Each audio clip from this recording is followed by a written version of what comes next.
Pull up a chair and tell me a memory. Why does it matter to you? I want to hear your story, your point of view. Tell me what happened to you.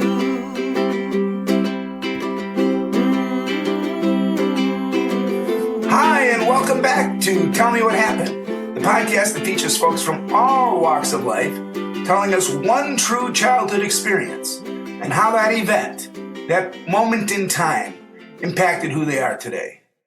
I'm your host, Jay Rehack, and like you, I've had my share of childhood experiences, some of them very powerful, some of them happy, some of them not so great. But I like to think that whatever happened to me, good or bad, has made me a better person. Now, as my listeners know, that's not necessarily true, but that's what I like to think. Anyway, Tell Me What Happened is sponsored by Sidelining Publishing, publishers of quality books, including Susan Salidor's classics, I've Got Peace in My Fingers, and One Little Act of Kindness. All right, today I have as my guest, Woody Rini. Woody is a spiritual abuse survivor and recovering addict who advocates for compassionate, trauma-informed care. Woody is the author of Help, I'm Overwhelmed, a book about giving up the idea of self-sufficiency and learning to grow a social support network. Welcome to the show, Woody Rini. Thanks for having me, Jay. Glad to be here. Woody, are you ready to tell your story? I am. I know it's a sad one, I think, but anyway, I'm going to stay out of it, Woody, and at the end, I'm going to just ask you one question. And that one question is this: how do you think it's impacted who you are today as a person? But take it away, Woody. All right. Thanks so much for having me, Jay. Yeah, so my name's Woody. At the time of recording this, I'm 30, but what I'm going to talk about is obviously a childhood memory. And so as long as I can remember growing up, really, I grew up in a pretty strict church. I grew up going to church just like a lot of kids do, you know, age 3, 4, 5, 6. I don't really know what's going on. I'm going to some kind of Christian church. There's some Bible stories.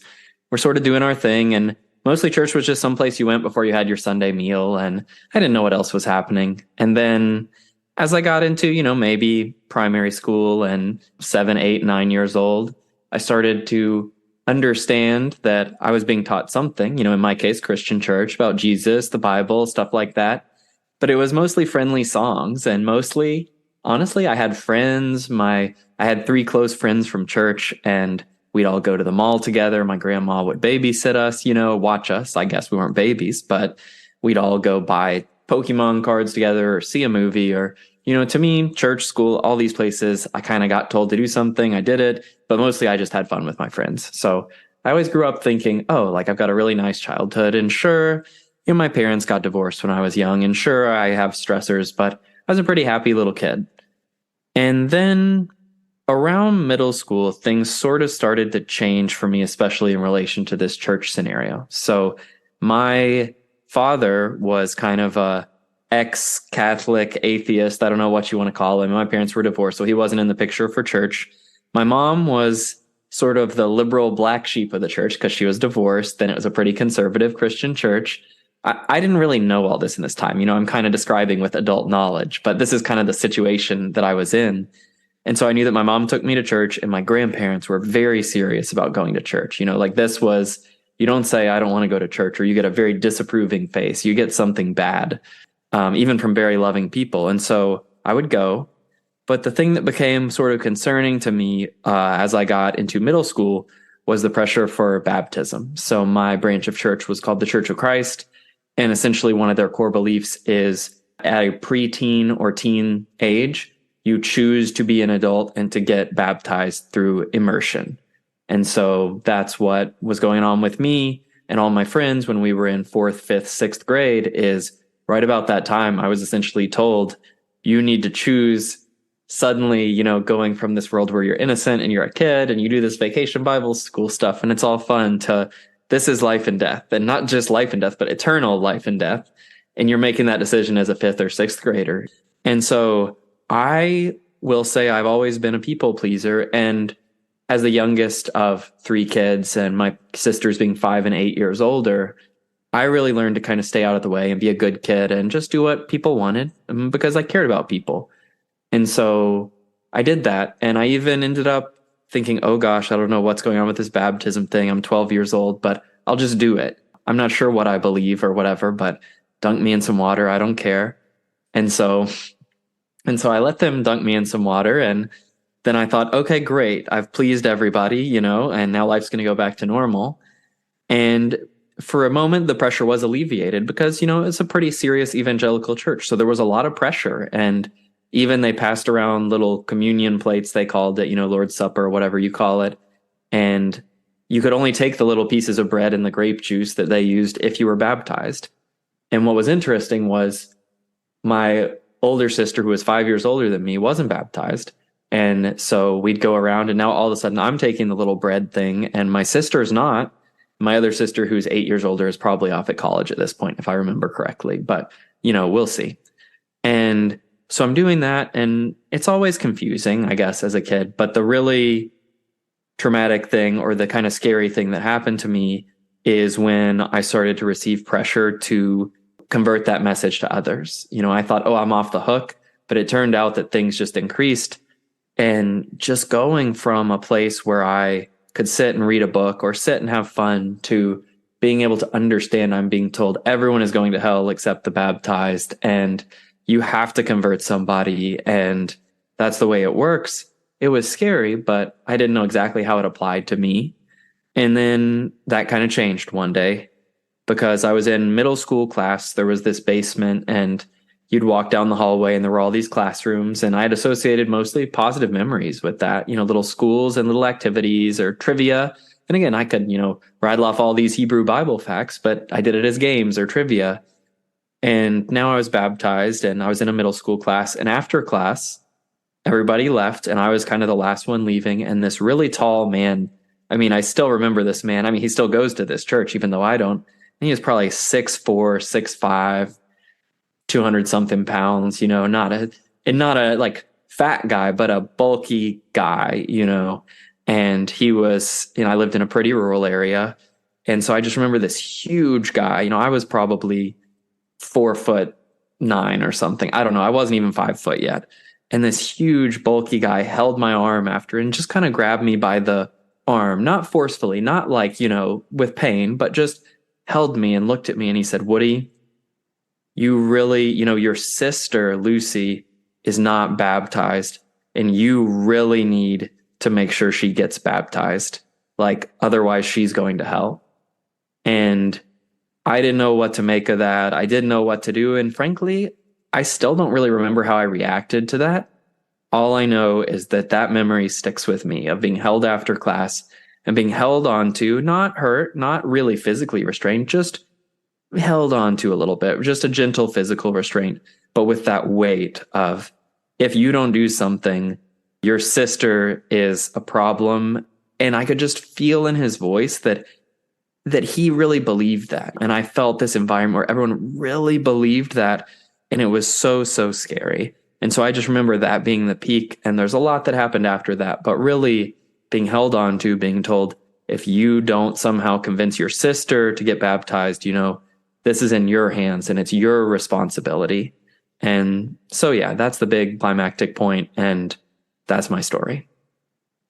Well, I don't know you, Woody, but it makes me sad to hear that story. I'm a little Reformed Catholic boy myself, and I never had anybody tell me that the weight of the world was on me, or that the fate of my sister was on me. But that weight, I do understand it to an extent, where people say if somebody's not baptized, they go to hell or whatever. I remember it, but I can't imagine what that must have felt like at your age, and especially this obligation somehow to save your sister from eternal damnation. So tell me, how do you think it impacted who you are today?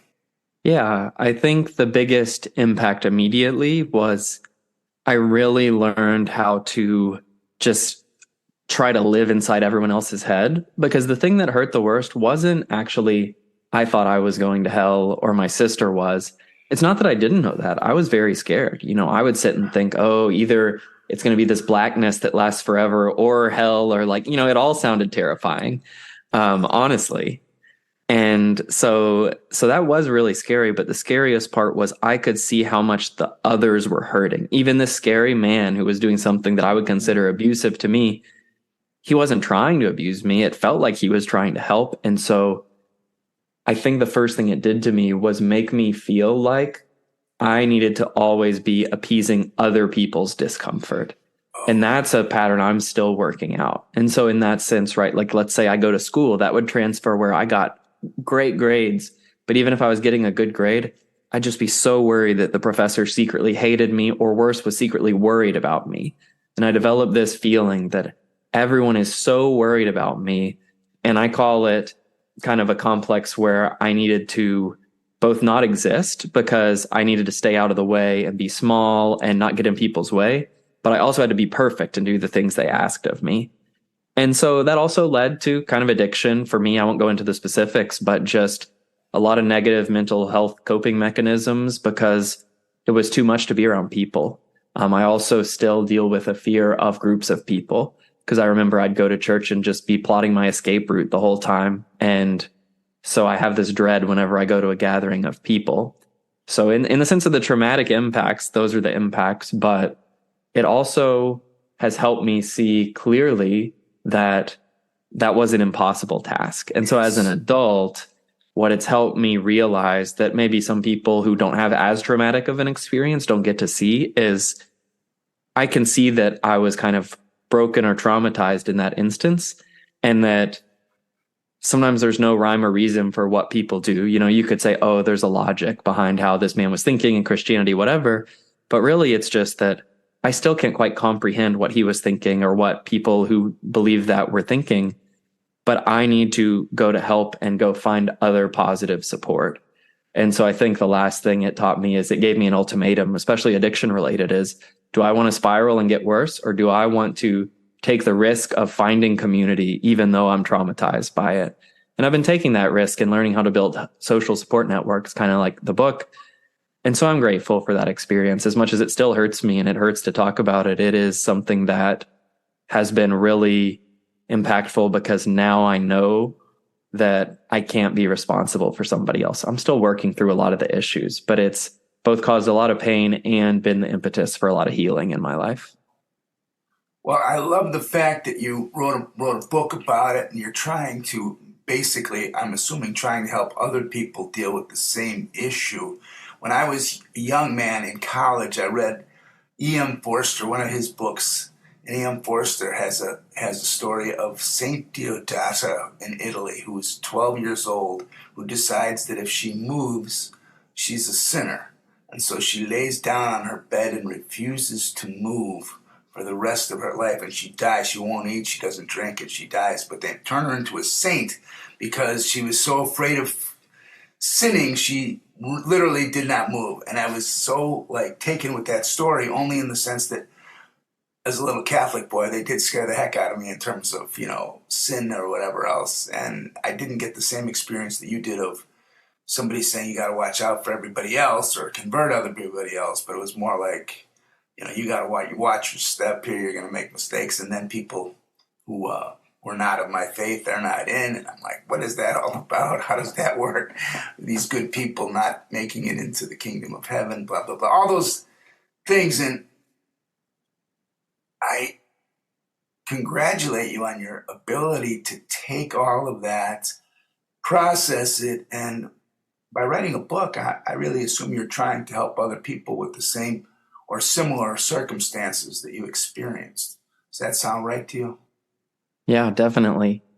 And the book, it's really about the idea that so many expectations are placed on us from birth. It might be religious, it could be school, it could be a social role, like family. It's a lot of different stuff. And so I've been working really hard on detangling that. And there's a way to go about it where you have to be really delicate because you care about your family, you care about your coworkers, I care a lot about people. I don't know whether everybody else listening cares, but I'm a very caring person.